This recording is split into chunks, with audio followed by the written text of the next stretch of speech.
November 29, 1943, inside the B-17, tail gunner Eugene Moran braces for the impending battle. Over 300 flying fortresses form a colossal steel shield, pushing onward towards the city of Bremen. The target is Bremen, an industrial heartland protected by a dense and lethal anti-aircraft network. Just 10 minutes to target. Every eye nervously scans the endless blue expanse of the hostile sky. Bandits, 11 o'clock high, the alarm call rings out, shattering the deadly silence of the flight.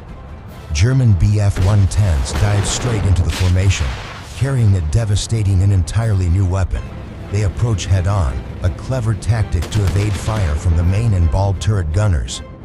21 centimeters rockets leave their launchers, painting deadly white trails of smoke towards the B-17s.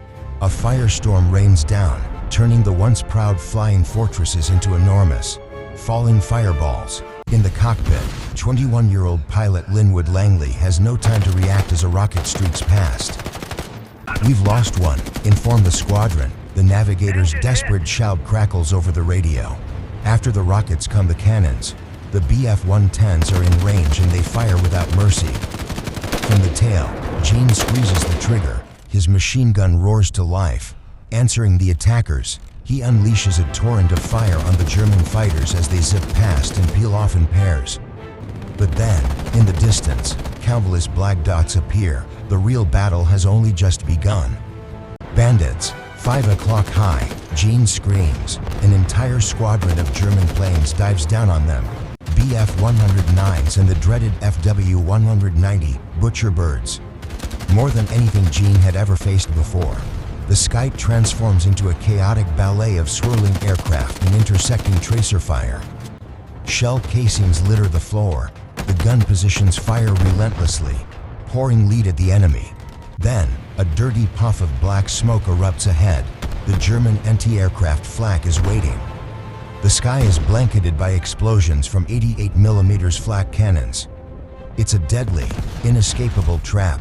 The B-17s are violently shaken. Shrapnel hammers against their metal skin like a steel rain. A fortress takes a direct hit.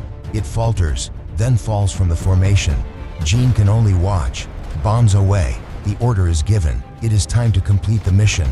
On the razor's edge of life, the payload is released, carrying destruction down upon the city below. The mission is done. The plane feels instantly lighter. Langley turns the aircraft and heads for home.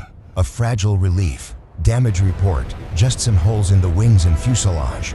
"But we're okay, Lieutenant." But the relief is short-lived. "They're coming back." A desperate cry echoes through the plane. A swarm of enemy fighters appears from above. This time, they've come to avenge the city of Bremen.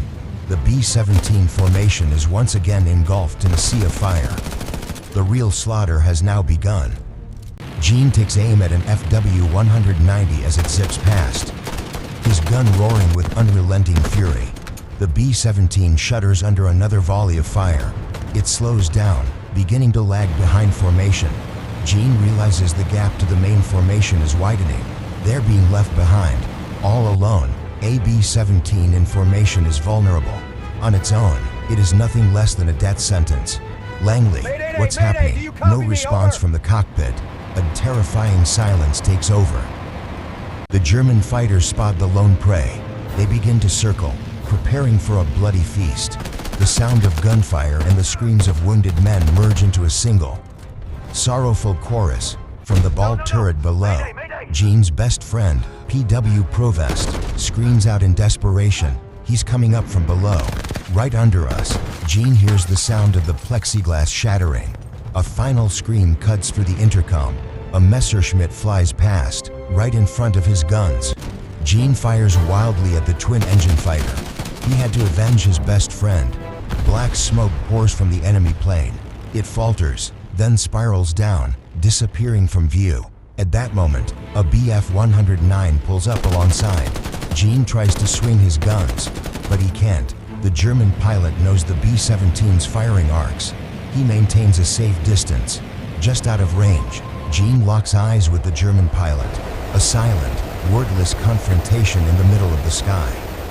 The German pilot gestures. He points at Eugene, then points to the ground.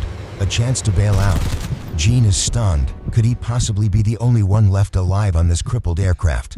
But the unspoken truce is shattered by a burst of gunfire. Someone else is alive and fighting. The only chance of survival vanishes. The Bf-109 banks away, making room for the entire wolf pack. The German planes descend as one, delivering the final, killing blow to the Rikki Tikki Tavi. The tail section becomes a hailstorm of metal shards. Gene is thrown to the floor, his guns jammed. Despite his injuries, he works on the guns. A flicker of hope as one gun finally starts working. But then more bullets slam into the plane, and this time, they find their way into Gene's body. He screams in agony. Both of his arms are hit, but he still tries to return fire at the enemy. Another bullet hits his chest, breaking several ribs. His vision darkens at the edges. The plane lurches forward in its death throes. It is now beginning its final descent. Gene feels himself pressed into his seat. His main parachute is destroyed, but there is a spare. A gut-wrenching groan echoes as the metal is torn apart.